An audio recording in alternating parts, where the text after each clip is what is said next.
Ahora, las grandes entrevistas de La Ventana. ¿Cómo está, monseñor?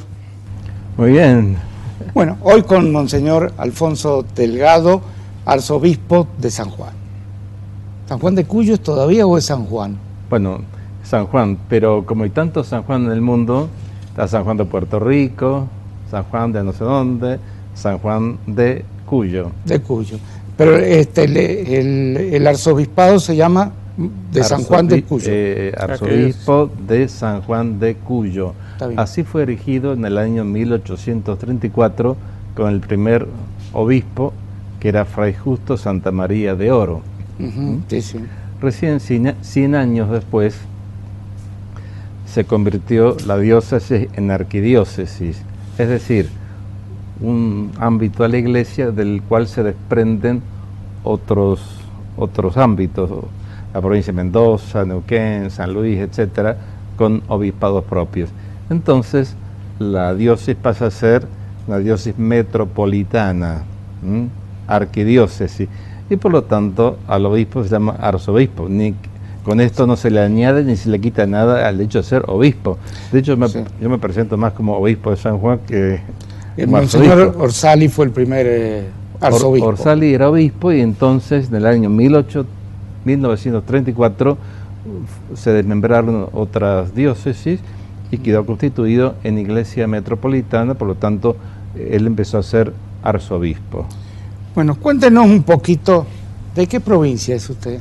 Y yo nací en la provincia de Santa Fe, en un pueblo llamado Rosario. Una ciudad importante. Ahora, en mi época tendría la ciudad 100.000 habitantes, un poco más. Los barrios eran barrios. Pero Rosario siempre fue el segundo puerto del país. Los sí, productos de Cuyo iban a Rosario. Por el puerto. En realidad lo digo así porque el rosarino, cuando se presenta, ¿de dónde sos? De Rosario. No son santafesinos. Creo que formamos parte de una provincia llamada Santa Fe y somos parte de esa provincia. ¿Usted tiene hermanos? Sí, tengo 4 hermanos que están allí. Mi madre falleció el año pasado con 97 años. 97 años. 97 años, sí, sí. Y tengo muchos sobrinos, mucha familia por allá, muy agradable. ¿Es cierto que un hermano suyo fue secuestrado y desaparecido? Efectivamente, en el año tremendo, en los años tremendos que vivimos en Argentina, sí, un hermano mío desapareció. ¿Qué palabra esa, no? Desapareció. Se fumó. Es tremendo. Mucho peor que murió. O sea, tenemos constancia que fue detenido sin ninguna documentación, sin ningún juicio ni orden de detención, y sabemos que después murió. Lo sabemos informalmente.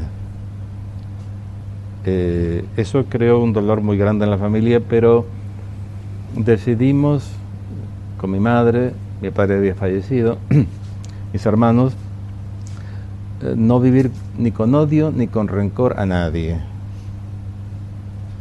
Y con la alegría o con la paz de poder perdonar, como diciendo, bueno, Dios mío, perdónales porque no saben lo que hacen, lo cual no significaba que nos pareciera bien, al contrario, nos dolió muchísimo, muchísimo, muchísimo, y no solamente mi hermano, sino otras personas conocidas.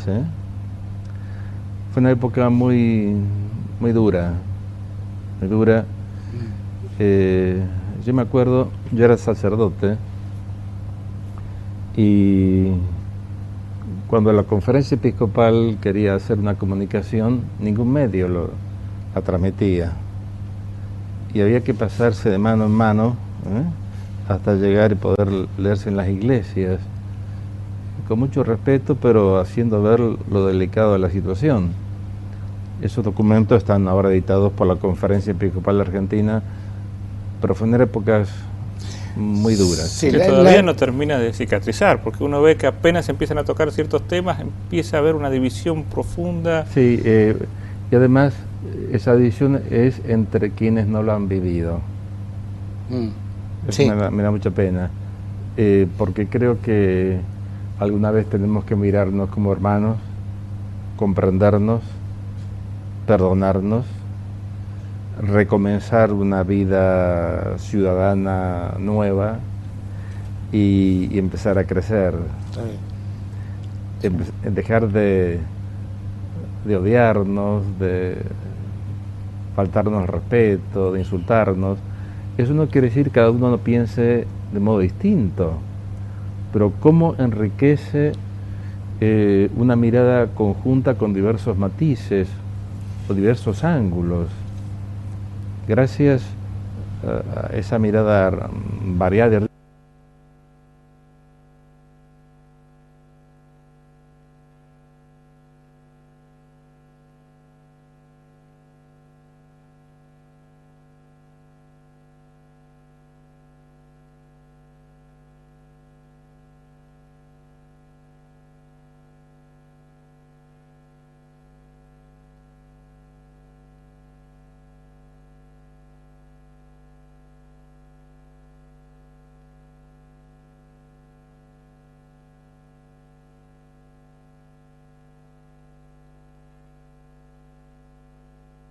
Como dos países o dos formas de vivir una tragedia como la que vivió Argentina. Sí.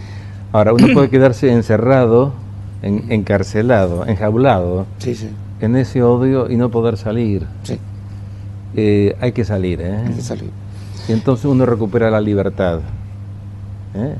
Sin, la verdad, para mí fue esto, fue aquello, fue lo de más allá, pero vamos a respetarnos como personas. Además, el hombre tiene la capacidad de cambiar, Sí. de convertirse en mejor o en peor, como quiera. Monseñor, dígame, usted es ingeniero además, Sí, ingeniero agrimensor. en la agrimensura, sí. Estudié en la Universidad Nacional del Litoral, entonces, ahora se llama Universidad Nacional de Rosario. ¿Qué fue primero? ¿Sacerdote o ingeniero? No, la agrimensura. Agrimensura. Y la ejercí, y no digo que la sigo ejerciendo, la sigo usando, porque una provincia como San Juan, o en otra, en San Juan, es bueno tener un GPS y tener georreferenciada la diócesis. Sí, sí. Eso facilita muchísimo el trabajo, lo uso como herramienta de trabajo, nada más. ¿no? Se dio un caso acá que teníamos dos agrimensores, uno presidiendo la fe y el otro presidiendo el gobierno de la provincia. El ingeniero Gioja también es agrimensor. Sí. Usted sabe que nosotros tuvimos un obispo auxiliar, Timoteo Maradona, Sí. que había estado casado, había tenido 7 hijos, y cuando muere su esposa se dedica a la política y llega a ser gobernador durante 7 periodos. No periodos, sino tiempo que lo dejaba a cargo Benavides o alguno de los que manejaban el gobierno. Así que tenemos casos Sí. de que han cubierto las dos funciones. Sí, efectivamente. ¿A usted le gusta la política? ¿Le gusta la política? Me gusta mirar la política. No forma parte de ningún pensamiento partidario. Me gusta valorar, escuchar, me gustan los procesos que tienden al bien social, al bien de todo un país. Pero un político me decía, le pregunté yo, ¿vos vas a, cuando Monseñor hace la misa en la Casa de Gobierno, vas a ese acto? No, porque nos reta a los políticos. Dice que los reta a usted. ¿No los reta o sí? No voy, en general no uso la misa para retar a nadie. El sermón será. A ver, El que le quepa el sayo, que se lo ponga. quizás fue una vez en que hace años,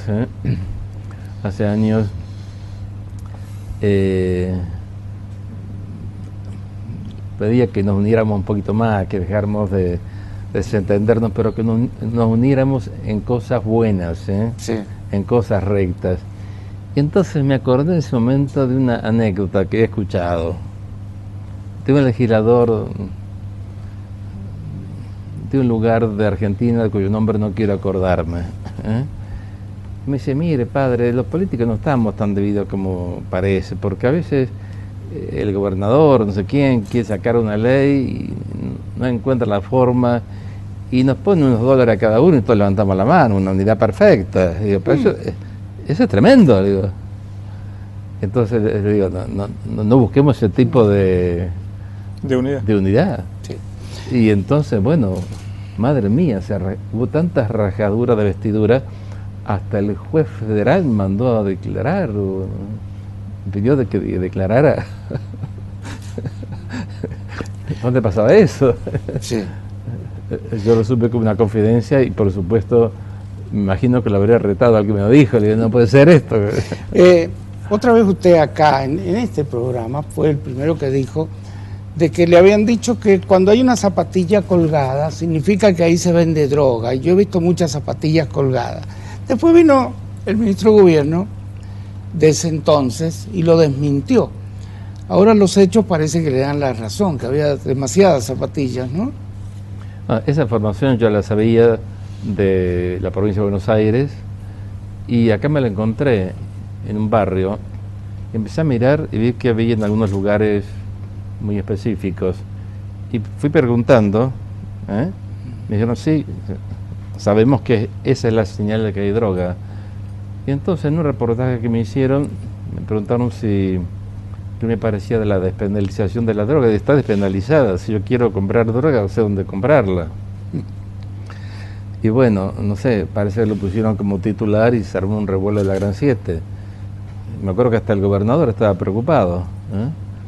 Y entonces me invitó a tomar un café y entonces vi que había a 1,5 cuadras de la casa de gobierno unas zapatillas colgando, le saqué una foto, con el GPS marqué el lugar, le hice un planito y se lo llevé. Y, no, pero eso no puede ser. Mire, está a 100 metros de acá, del plano y aquí está.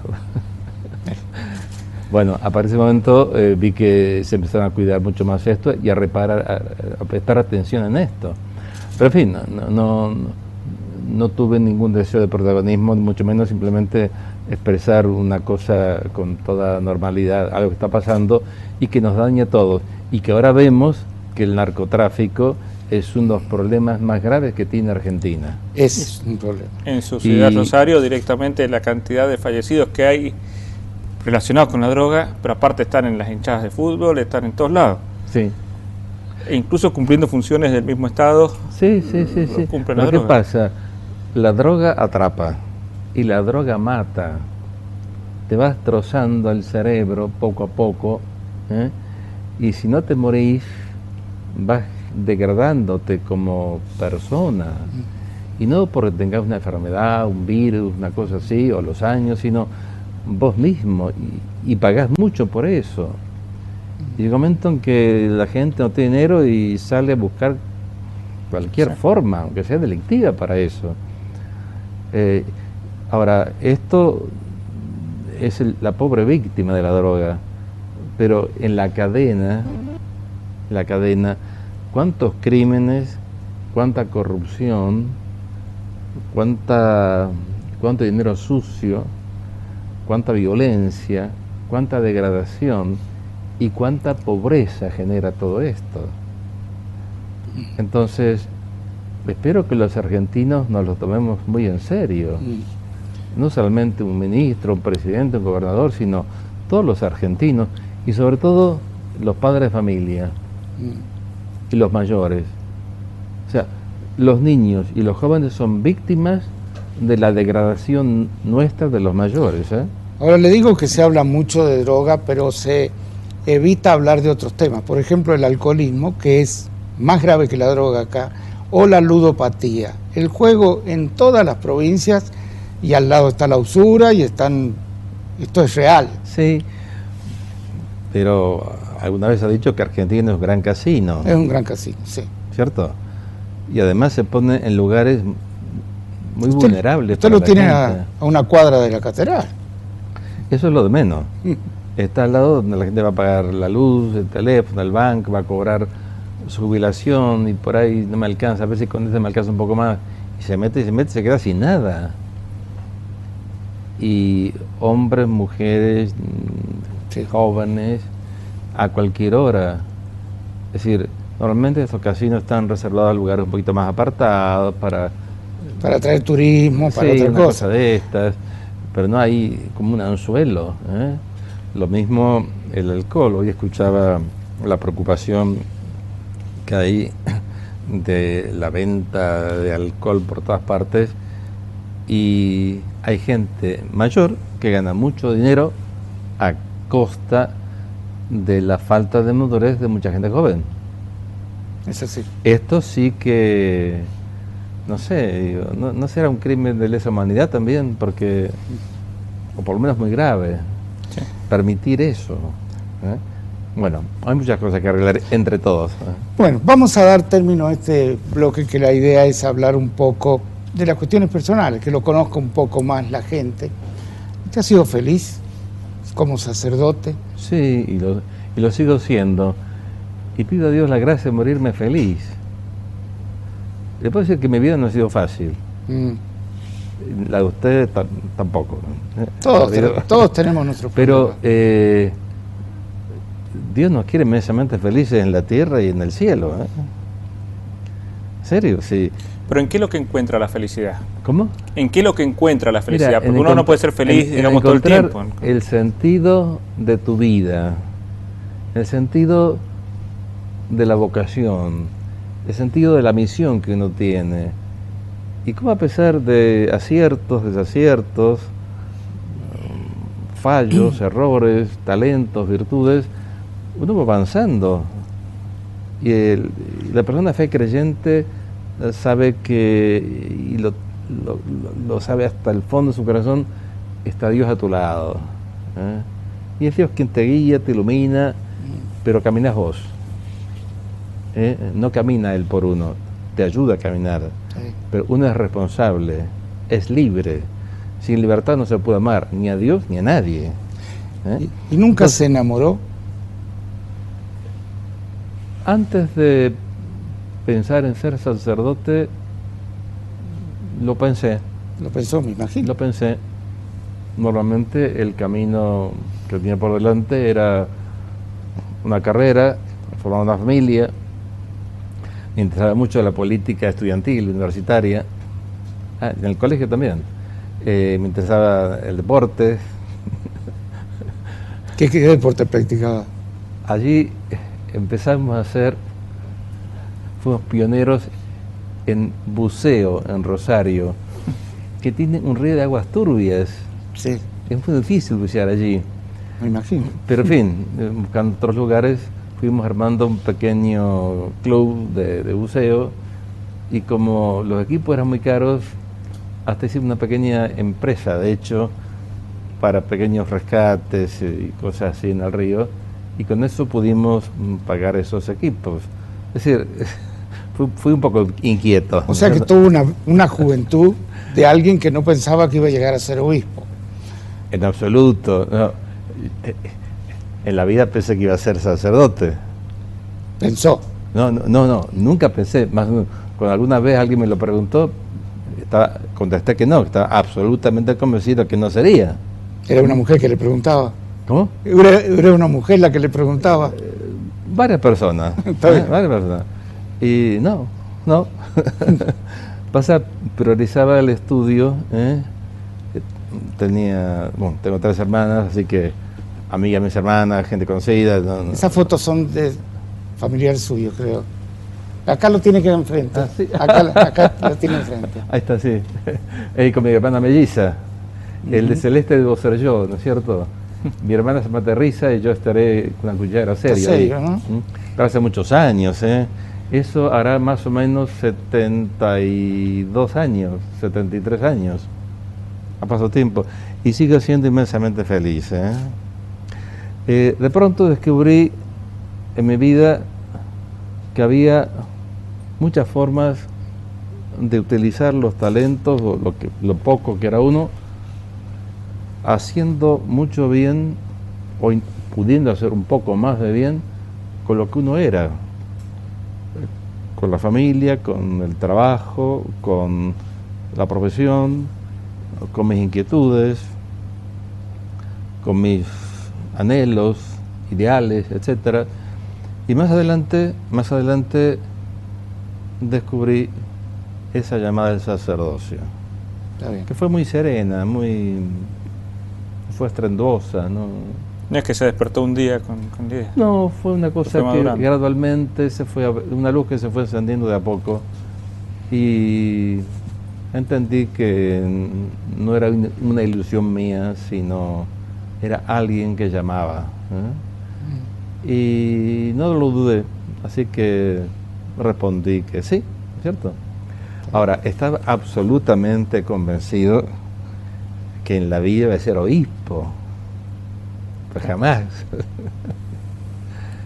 Y de pronto, un buen día, yo había estado en Paraguay, trabajado, y me llama el nuncio, vi en Buenos Aires, y empieza a hablar de un pueblo de Corrientes, llamado Santo Tomé, que hace un año murió el obispo, un año y medio. Pensé que me quería pedir algo allá. Dice, ¿y el Papa ha nombrado al obispo? ¿Y quién es? ¿Es usted? No puede ser. Porque aparte en la iglesia como que no se puede ir buscando los cargos porque no se consiguen de esa forma. Mira, es el peor camino. Y no se vota. No. Deja que Dios te llame. Seguimos charlando con Monseñor Alfonso Delgado, arzobispo de San Juan. Usted es el único obispo del Opus Dei, ¿no? A ver, yo procedo del Opus Dei, soy sacerdote de la iglesia, no soy obispo del Opus Dei, soy obispo de San Juan. Sí, de acuerdo. En el mundo sé que hay unos cuantos, por ser sacerdote, el Papa puede llamar a cualquier sacerdote para ser obispo, sea donde sea, ¿no es cierto? Y cuando es nombrado obispo, es obispo de ese lugar, no del Opus Dei. En mi caso, ¿quiénes son mis jefes? El Papa, con la Santa Sede, la Conferencia Episcopal y la realidad de la diócesis, con los muchos talentos, cualidades que uno puede tener, más bien menos que más, ¿no es cierto? Y es muy normal esto, así como un sacerdote procede de un lugar y lo nombra en otro. Sí, el Papa es jesuita y parece franciscano, pero bueno. Lo de menos es que sea jesuita, es obispo de la iglesia, fue elegido para esa misión, listo,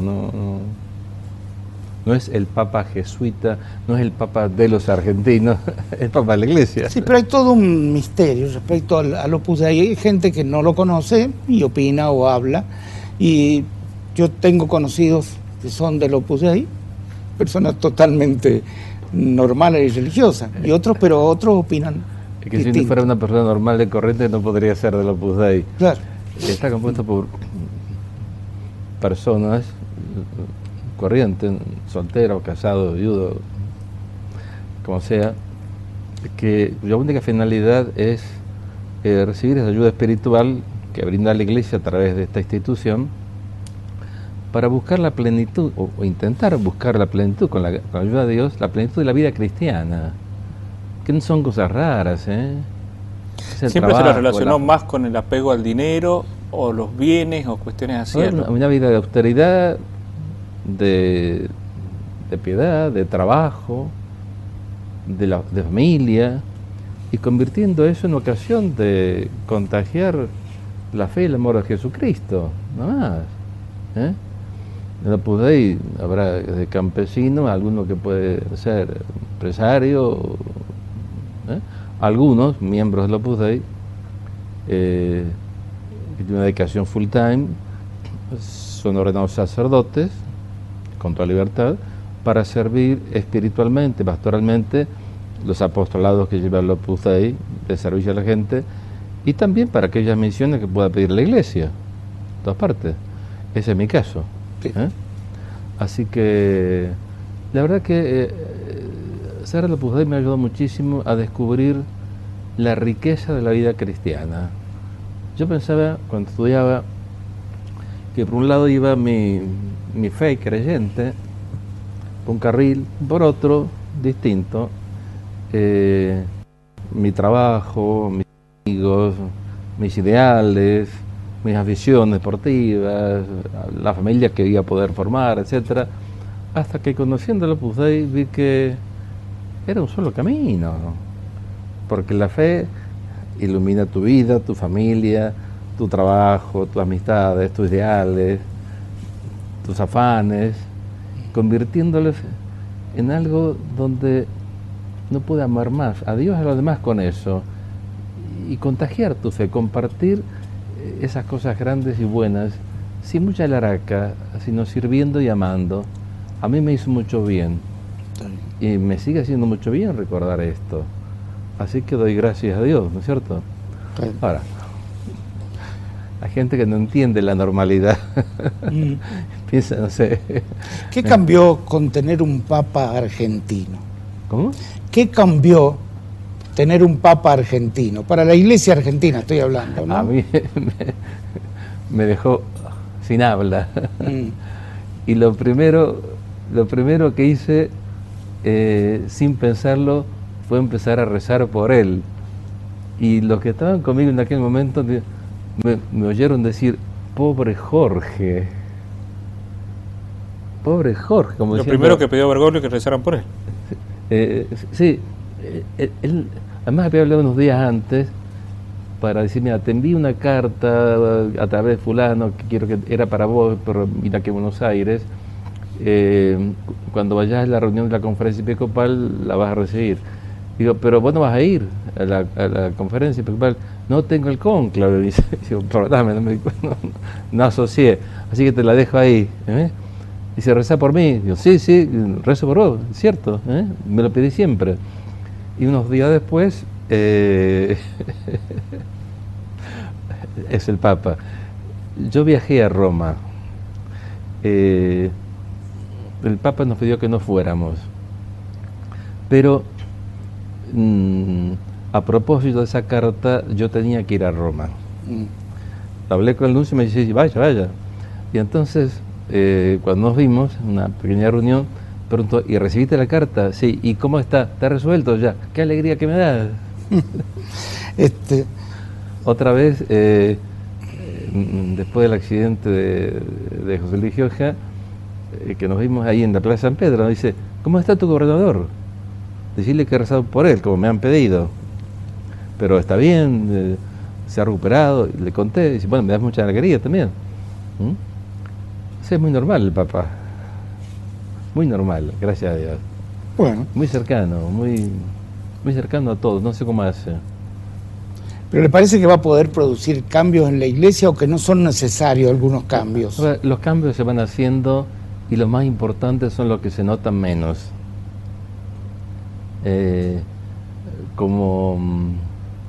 Fíjense, lo que ha hecho hacia adentro de la iglesia, proclamar la alegría del Evangelio, la alegría de la fe, la alegría de servir, la alegría del amor en la familia. Está bien. Esto tiene una repercusión muy grande, que quizás no es clamorosa, pero es muy fecunda. También ha hecho otros cambios. Por ejemplo, lo que él ha dicho de combate a los curas pederastas, yo creo que eso ha caído muy bien en la gente. Pero es cierto, pero eso, él le dio una especial fuerza a esto. Sí. Se venía haciendo y de hecho el concepto de tolerancia cero ya estaba en boga. Sí, sí. El Papa le dio un empujón muy especial a esto. Y otro impulso muy fuerte, que ya fue una advertencia al mundo entero, es decir, muchachos, cuidemos el mundo que Dios nos dio, lo estamos destruyendo. Precisamente el 1 de septiembre es el día del cuidado del medio ambiente. Para el cristiano es de oración por el cuidado del medio ambiente, la creación. Y en el medio ambiente lo más importante es el hombre, la criatura más importante, y las otras no dejan de ser importantes. O sea, el hombre tiene que ayudar a cuidar eso y entregar a otra generación un mundo más limpio, más hermoso, más cuidado del que lo hemos recibido. Le pregunto, quizás por el desconocimiento, en el Vaticano hay un juego fuerte de poder, porque uno lo ve quizá, no los sacerdotes todos rezando, pero después también dicen, no, miren, adentro se juega en serio y se juegan intereses cruzados que a veces no tienen que ver con la religión. Sí, sí, sí. A veces tienen que ver, vimos que, entre otras cosas, en el Banco del Vaticano también intervino fuertemente porque había cosas que no estaban para nada claras. Sí. A ver, donde hay personas, hay problemas. Donde hay personas buenas, hay capacidad de resolver los problemas. No es extrañar que haya pequeñas ambiciones humanas, ¿no es cierto?, que se mezclan con otros fines. Creo que es mucho menor que las novelas, los relatos, sí, o las crónicas que a veces se hacen. El Papa ha acuñado una expresión muy buena que dice: cuidado con la mundanidad espiritual.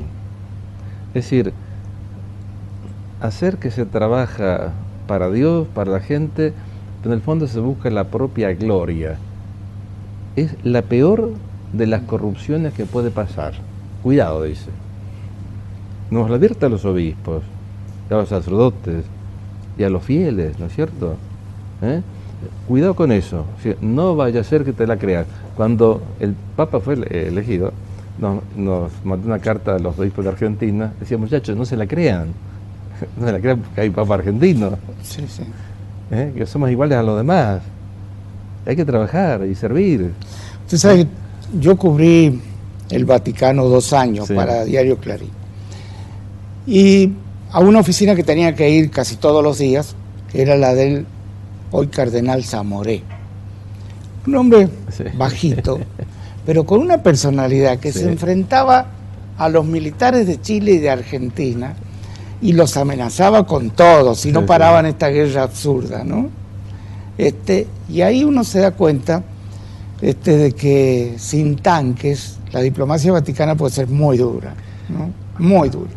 Y paró la guerra el cardenal, sí, porque estos militares de los dos lados querían agarrarse. Yo coincidí con él en Paraguay. Hice una visita a Paraguay y no sé por qué me pidieron que asistiera a una reunión, sí, y le comenté que era argentino. Dice: acabo de estar en la represa binacional Itaipú, me llevaron a verla. Qué bueno esto de binacional. Cuando hay cosas entre dos países, se olvidan de pelearse, claro, porque tienen intereses comunes. Qué importante sería que entre Argentina y Chile hubiera cosas binacionales. Bueno, ahora habrá un túnel, ¿no es cierto?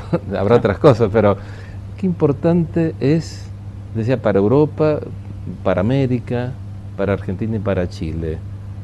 Lo tenía en la cabeza eso. La integración no son palabras, porque por ahí se reúnen diplomáticos de dos lados, sacan una declaración para la cultura, para el futuro, para... No, son obras. Son obras. Esto es así. De hecho, qué difícil es pasar de un país como Chile a Argentina y viceversa. Claro. Una cordillera de 7.000 metros, 6.000 y pico, de promedio. Que hay que hacer 5 horas de cola para poder pasar para el otro lado. Y sí, que hagamos un segundo túnel es una maravilla. Un camino que una, si no está cerrado, se va por el otro. Bueno, creo que América Latina está aprendiendo a integrarse. Está bien. Europa ya lo ha hecho, no sin dificultades. Está bien. Pasadas y presentes. Dios quiera que vayamos por ese camino. Bueno. Si usted es rosarino, el fútbol seguro que le gusta, ¿no? Sí, pero no es el deporte que más me gustó jugarlo. He sido hincha de Newell's, soy hincha de Newell's. La lepra. Además, bueno, me hice de Newell's porque mi padre era de Central, para llevar la contra. Sí, sí. Así teníamos pareceres distintos en la familia, pero la familia era mayoritariamente de Newell's. Sí. Rosario, cuando viene acá, trae mucha gente, Rosario Central. Sí, es muy fanático el hincha. Sí. ¿Cuál es el deporte que más le gustó? ¿Cuál es el deporte que más le gustó? remar, nadar. Y ahora hace también andinismo. Bueno, la montaña, caminar. No hago mucho porque no tengo tiempo y también los años a uno le hacen ser más cuidadoso, pero me encanta remar, bueno, deportes acuáticos o la montaña, caminar al aire libre siempre. Hace mucho bien, despeja la cabeza, uno lo fortalece, se cansa físicamente, ayuda mucho. Bueno, ¿y qué piensa de los últimos tiempos que ha vivido? Porque se ha transformado en protagonista de un hecho de gran repercusión política y mediática en la provincia. ¿Cuál es su idea? Usted hizo una denuncia y a partir de la denuncia contraatacó la otra parte y ha quedado en medio de un debate que no está terminado, parece. A ver, ninguno sospechaba que había esto, pero sí había un cierto desorden y falta de información, entonces decidimos adelantar una auditoría y el resultado fue sorprendente. Pedimos que se probara, que se investigara bien, etcétera, y era algo más allá del descuido, ¿no es cierto?, que tenía una dimensión fraudulenta, penal. Entonces, consultando el tema jurídico, primero lo que teníamos que hacer era elevarlo a la justicia. Quizá alguno pensaría que era mejor esconderlo debajo de la mesa, mirar para otro lado, silbar, pero en conciencia uno no lo puede hacer, ¿cierto? Entonces se presentó a la justicia, me presenté como querellante, como obispo de San Juan. El juez decretó secreto del sumario, como hace siempre, o sea, yo no podía hablar. Hasta un día lo sacaron ustedes, ¿no es cierto? Es una noticia. Fue noticia, sí. Mi sorpresa fue cuando otro medio tendría algún motivo, ¿no es cierto? Da vuelta al tortilla, entonces de pronto el acusado es uno. Y es un escándalo que el obispo o el obispado, ante una cosa que está mal, sigue el camino que marca la ley. Me parece que el escándalo hubiera sido esconderlo. Bueno, mire, en la vida de un obispo a veces hay presiones variopintas y una conciencia tiene que resistirlas porque no corresponden. Hay cosas que han quedado en el comentario de la gente muy profunda. Por ejemplo, que desde el arzobispado se mantiene hijos de sacerdotes. Mentira. Eso quedó muy fuerte. A ver, me gustaría que dijera, a ver, ¿quién? Sí, terminamos entrando a todos lo los que sacerdotes. dijo el contador. ¿Quién? Es absurdo, eso dice una persona que ha sido denunciada penalmente, está procesada y que no presenta eso ante la justicia, sino lo larga mediáticamente y algunos se lo compra. ¿Cómo se llama en términos periodísticos cuando te hacen creer o te venden? Sí. Pescado podrido. Pescado podrido, carne podrida, y algunos la compran. No hay casos en San Juan de sacerdotes que reciban una ayuda por tener hijos. No. No. Bueno, el otro tema que le plantearon es que había dinero del arzobispado en una cuenta en el exterior. Sí, pero muy normal. Es un fondo que dejó Monseñor Estéfano para necesidades del obispado y que desde que comenzó el cepo no se ha tocado, ¿no?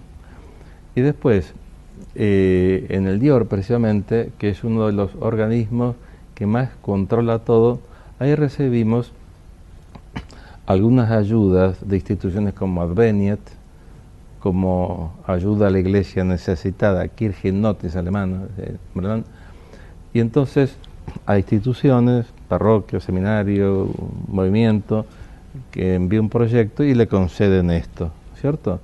Entonces envían ese dinero a la cuenta oficial del IOR, o sea, que tiene la supervisión de la iglesia, y con eso el obispado hace el traspaso de ese dinero sin quedarse con nada. Así creo que se hizo la sede del arzobispado, con ayuda de Alemania, Sí, ¿no? sí, eso otra época Sí. no lo tengo muy presente, pero es así. Y son cosas Pero se ha chicas. perdido plata, por ejemplo, en lo que era lo de Madoff en Estados A Unidos. ver, siempre, efectivamente, una parte estaba en un fondo, otra en depósito de plazo fijo, otra parte. Y entonces, la cotización de mercado va variando.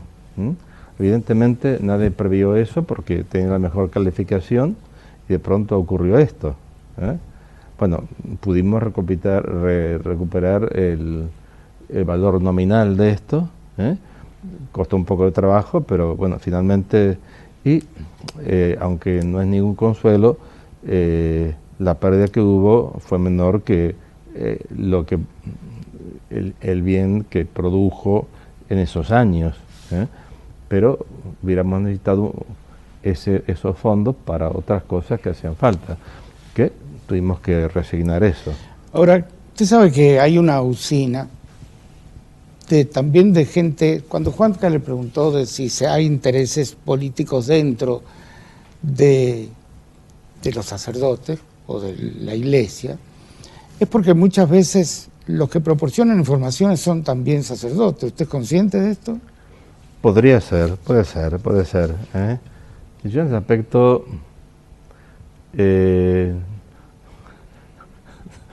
no investigo a nadie ni ando detrás de cada uno, sino cada uno es responsable de sus propios actos. Tenemos sacerdotes excelentes en San Juan, excelentes, serviciales, se gastan la vida, van de acá para allá donde haga falta, disponibles. Puede ser que alguno tenga otras veleidades por ahí en los tiempos libres, que no son muchos, puede pasar, ¿no es cierto? A veces en la vida de la institución uno tiene que estar, sí, cuidando un poco que no se establezcan kioscos de poder o medio económico por tal o cual cosa, un parentesco, cosas así. Y bueno, a veces uno tiene que hacer algún kiosco, Sí. Y entonces, pues que alguno se enoje. Usted los traslada seguido. ¿Cómo? Los traslada seguido, No. ¿no? O por lo menos lo pone en situación de que eso no pase, pero ha sido pocos casos, pero sí, a veces hay presiones externas. ¿A los carismáticos se los manda lejos? ¿Cómo? ¿A los carismáticos se los manda lejos? ¿Por qué? Es otras cosas que dice la gente. Cada vez que hay un sacerdote carismático termina en Caucete o termina en... Por ejemplo, no, pero, a ver, eso no... A ver, una de las tareas del obispo es que toda la diócesis esté lo mejor cubierta posible, ¿no es cierto? Y que vayamos adquiriendo experiencia en lugares urbanos, semiurbanos, semirurales, las parroquias más alejadas, y se da una rotación normal. Normalmente se pregunta a un sacerdote, ¿está dispuesto a ir a tal lugar, a tal otro, etcétera? No creo que haya ninguna idea política al respecto, no. A ver, ¿qué es un carisma? Un carisma es una gracia de Dios. Existe el movimiento de renovación carismática católica compuesta principalmente por fieles laicos, ¿no? Algunos sacerdotes acompañan más, acompañan menos, pero no. Ahora, puede haber ocurrido algún caso un poquito clamoroso, alguno Sí, en Rivadavia, por ejemplo. Claro. que O en se Don pasó Bosco. revoluciones con eso, más bien gente que no era de acá. Incluso Y no, que- no pertenecían, creo que, a la arquidiócesis. ¿Cómo? No pertenecían incluso a la Sí, arquidiócesis. me acuerdo de uno que estoy pensando ahora, que bueno, vimos que era un desenfoque grande y le pedimos a la institución de la cual procedía que no siguiera en San Juan. Listo, ¿no? Pero no hubo ninguna, no es por estar acá o estar más lejos, más cerca, no, en absoluto. ¿no? Antes, Eso, sí. si te lo han contado, No, yo le traslado muchas veces lo que se habla, por eso se lo preguntamos. Yo le quiero destacar algo, ¿no? Monseñor se sentó ahí y no nos dijo de qué vamos a hablar. No, o sea que, de lo que quiera. aceptó todo, dijo. Me siento muy cómodo hablando por así. eso que le estamos preguntando todo. Casi ni me doy cuenta que nos están viendo. Es como si estuviéramos charlando en un Sí. café, ¿no? Pero son temas que estos están en la calle, ¿no? Hay gente que, por ejemplo, les gusta el sacerdote pastor, otro les gusta un sacerdote más intelectual, otro les gusta... Cada sacerdote, más un obispo, es mirado con ojos distintos. Lo vimos a nivel de Papa Juan Pablo II, después vino Benedicto XVI, que fue Creo que hasta las limonas son distintas. A ver, gracias. Yo diría que entre los sacerdotes, obispo incluido, somos todos distintos. ¿Sí? Somos todos distintos. Y gracias a Dios, si no sería un aburrimiento. Y entonces hay gente que tiene más cualidades para una cosa, para otra, o se da la oportunidad que hace falta en tal lugar y el que está disponible y después hace falta para acá. Lo que sí, no hay un escalafón. Uno puede estar párroco en la catedral y después hace falta que esté en Barrial o en Angaco, donde sea, o está allá y le falta en el otro lugar. Eso es lo que rige, no hay escalafón ni ascenso por ese motivo, ¿no es cierto? Monseñor, nadie tiene un lugar asegurado. ¿Quién? Nadie tiene un lugar asegurado.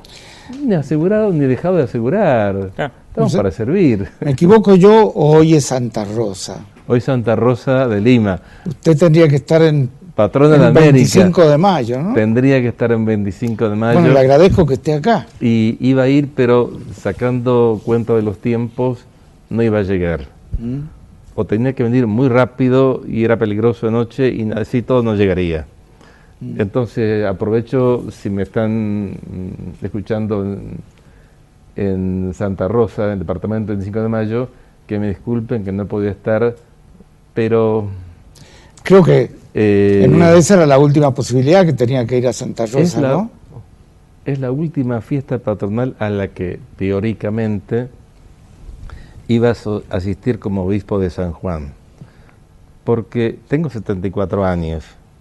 El derecho de la Iglesia, después del Concilio Vaticano, establece que un obispo a los 75 años deja la tarea directiva de la diócesis y es reemplazado por otro obispo. Entonces, no sé dónde estaré el año que viene a estas alturas, pero no seré el obispo diocesano, seré el obispo emérito, que fue en tal lugar. Bien, eso pasa en la Iglesia, ¿cierto? Así que, bueno, pero también hacía mucho tiempo que no nos veíamos a la ventana y creo que era una ocasión de conversar y comunicarnos con todos también. Usted por ahí se ha enojado con el periodismo y nosotros de acá le hemos respondido que no se enoje con los periodistas. En todo caso, si alguien dice algo, el periodismo lo refleja y después refleja su opinión. Lo lógico es esto, charlarlo. A ver... Al menos cuando hay buena intención en los periodistas, ¿no? Sí, puede ser que alguna vez me haya molestado, más bien. Sí. Me molesta cuando no buscamos la verdad, ¿no es cierto? O cuando uno piensa que se está instrumentalizando algo. Yo sé que me voy a llegar a la tumba muchas cosas y si me ocurría podría armar un poco más de lío, ¿no es cierto? De situaciones, eso personas. pide el Papa. Pero no porque no sería correcto. Pero hay una mano negra detrás de todos estos episodios que ha vivido San Juan referido a la Iglesia, ¿o no hay mano negra? Yo no me gusta pensar en términos de mano negra. No, simplemente me ha sorprendido que cuando uno en conciencia ve que esto está mal, el camino para resolverlo es porque tiene que ser a la luz pública, resulta que el que se juega por la verdad, por la justicia, de pronto parece que en el banquillo de usted se enojó cuando dijeron los medios de que la justicia federal, el fiscal federal, había lo había citado, creo. No, a Que ver, se estaba viendo si había, incluso en la justicia federal, si hubo o no lavado de dinero por parte de la iglesia. a ver, Eso lo dijo el eso- fiscal, no lo dijimos nosotros. Eso lo dijo un acusado y procesado, ¿no es cierto? Entonces, el fiscal o la fiscal, no sé, bueno, no conozco, al ver ese tema, dice, esto, si hay algo, no me corresponde a mí, ni siquiera pensarlo, investigarlo. ¿eh? Entonces mandó a la justicia federal, pero no la acusación, decir, miren esto, a ver si les compete a ustedes o no. Ahí nos preguntaron 2 o 3 cosas y aprovechamos para enviar toda la información que tenía el obispado de todos los movimientos, de estas ayudas que llegan y cómo fueron, a dónde fueron destinadas, ¿no es cierto? Está bien. Y después de eso no tuvimos más noticias, pero a mí me alegró que se quisiera conocer esos datos, ¿no es cierto? No hay nada que ocultar, por lo tanto, a mí me agradó. Está bien. ¿eh?